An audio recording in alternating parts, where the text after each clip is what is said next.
That'll give you the ability to take that information and provide that to somebody else that can come alongside you and help you. And what I love about that, probably most of all, besides it helping me, is now that's an opportunity for somebody else.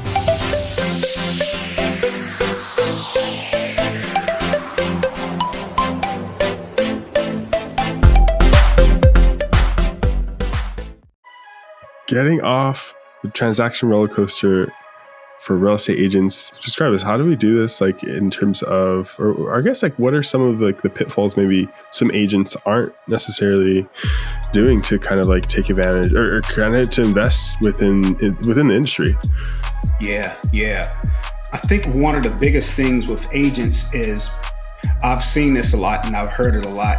Agents say that the fact that we don't get a standard paycheck, every 2 weeks, every week or something like that. They say that, there's no way to budget because you don't know when it's coming in. But I beg to differ because, what happens is you might have someone that's working a job and they get paid every 2 weeks. And so at the end of that year, they're getting paid every 2 weeks.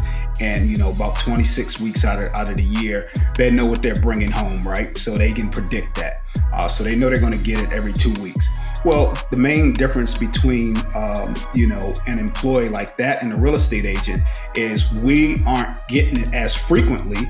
But, once that 1 year is up, most of the time we're making more money than the average individual, but we're not able to allocate and budget for that because one of the main issues is when we do get those big checks, most agents just go below it. That money is spent before you get it. And so just understanding the flow of it, if you've been doing this long enough, even if you haven't been doing it long enough, you've been doing it at least 1 year, then you understand the ebbs and flow of the business.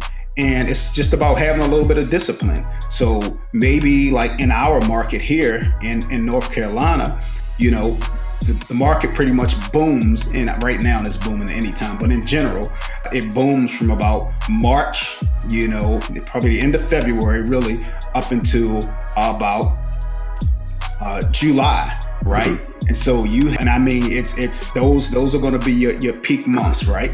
And so you're going to earn X, you're going to earn maybe, everybody's a little different, but you might earn 40% of your income during that period of time, and then, the other 60% is earned, the other times of the year. And so by you just understanding that and knowing that when you get that 40% and you get those big checks, you just have to take that money and allocate it and put some of it to the side, right? And so once you do that and get a control of your finances and understand the flow of the real estate, it makes things a lot easier. That's one main way to get off the transaction roller coaster, is to just understand the roller coaster, right? Yeah. That's good, yeah. I know everybody's gotten on different, rides at amusement parks. And if you get on them enough, which we all do, we get on one ride, we want to get on it again. It was so good. Yeah. But if we know that, 2 minutes into the ride, we're going to, go down this deep decline and go down and it's going to dip, we know that. We know it's time to yell, scream, laugh, whatever we're going to do, put our hands up. That's the same thing with the transaction, real estate transaction. We know that dip is coming, right?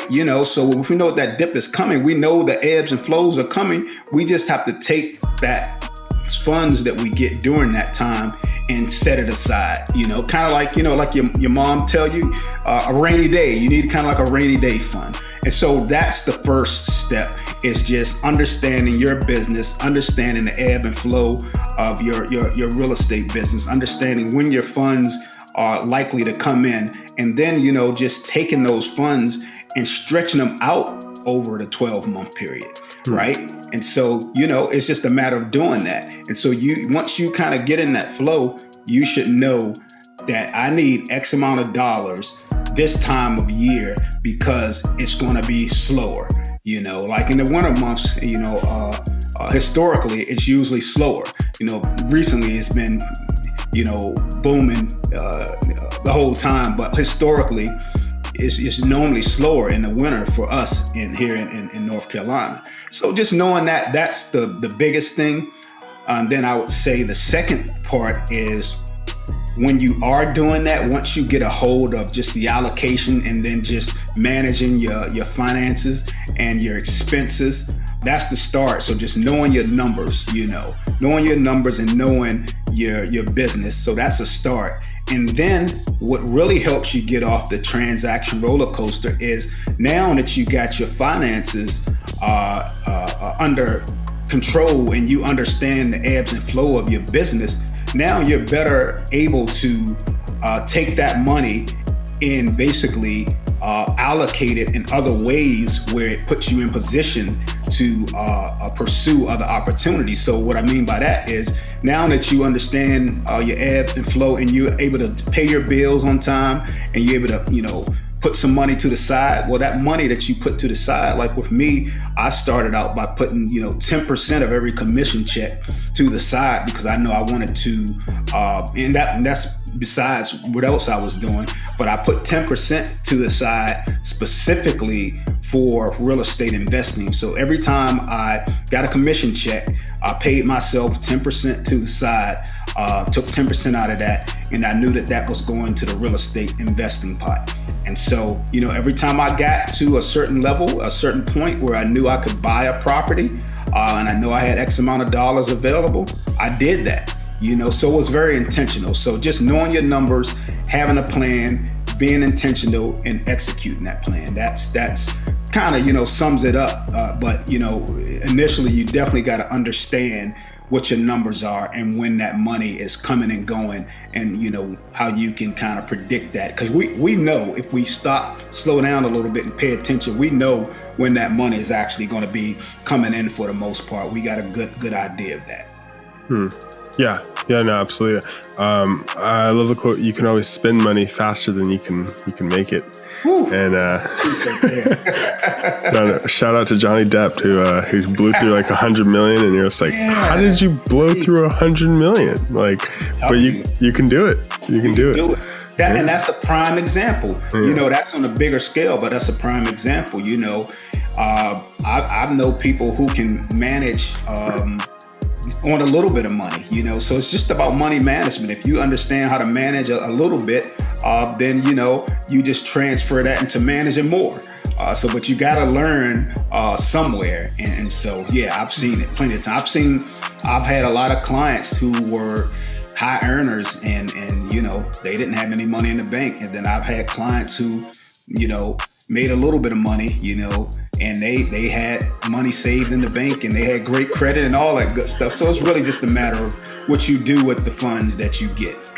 Just wrapping it up, what's another thing you would recommend, like final and closing, kind of like to get off that transaction roller coaster if you're an agent out there?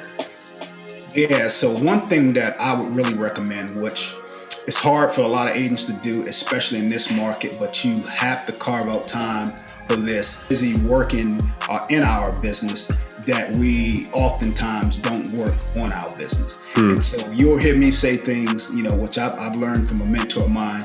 You got to slow down to speed up, right? And so what that means in this instance is you have to take the time to work on your business, build some business systems. Like, it don't have to be anything sophisticated, right? Like something as simple as slowing down to document all the things that you do as an agent.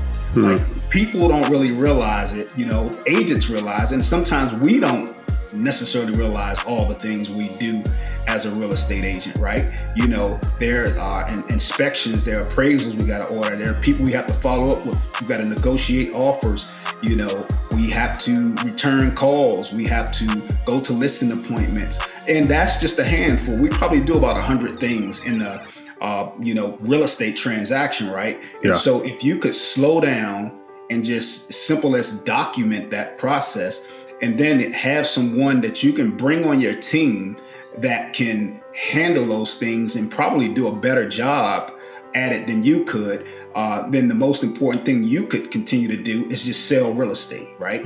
Sell real estate. That's what you're gifted at, whatever your gift is. Like for me, I'm a big investment type of guy, so I try to surround myself with people that can do the other things that I'm not as good at. There's other people that's way better than me at showing properties, talking to buyers, relating to people. I'm a numbers guy, and that's what I like to do. And so once you just understand, take that time out and say, hey, let me just document this. Something as simple as that. That'll give you the ability to take that information and provide that to somebody else that can come alongside you and help you. And what I love about that, probably most of all, besides it helping me, is now that's an opportunity for somebody else. I get to bring somebody else along that's going to make my job easier, but it's an opportunity for them as well, for them to earn a living. So it's a win-win situation. So basically slow down to speed up, and work on your business as opposed to working in your business. And that's something that you have to be intentional about. That's so good. No, that's super good. Yeah, we can get caught up, and it's easy to get caught up in working inside your business rather than hiring extra hands or whatever, doing whatever it takes basically, so that you can think more on how to push the needle forward for your whole entire business. That's right. And like I mentioned, sometimes it's hard, if you are not managing your finances, you don't even have the headspace or the bandwidth to think about bringing somebody else on. It's I got too much going on. I'm trying to, rob Peter to pay Paul. I'm trying to make it work. But once you start and you get your finances in order, then you get your finances in order, that's going to clear up a little headspace for you. Once you clear up that headspace, then you can focus on getting some other pieces to the puzzle and getting other people to help you along the journey. Because I think that with that, it's just a win-win for all. Like I said, it's an opportunity to bless someone else, with something that is going to help you as well. So it's just, but you got to have the time. You got to be intentional about your finances, and then you got to make the time to work in your business after you get a hold of your finances. Oof, that's good. Awesome. Well, Sean, until next time.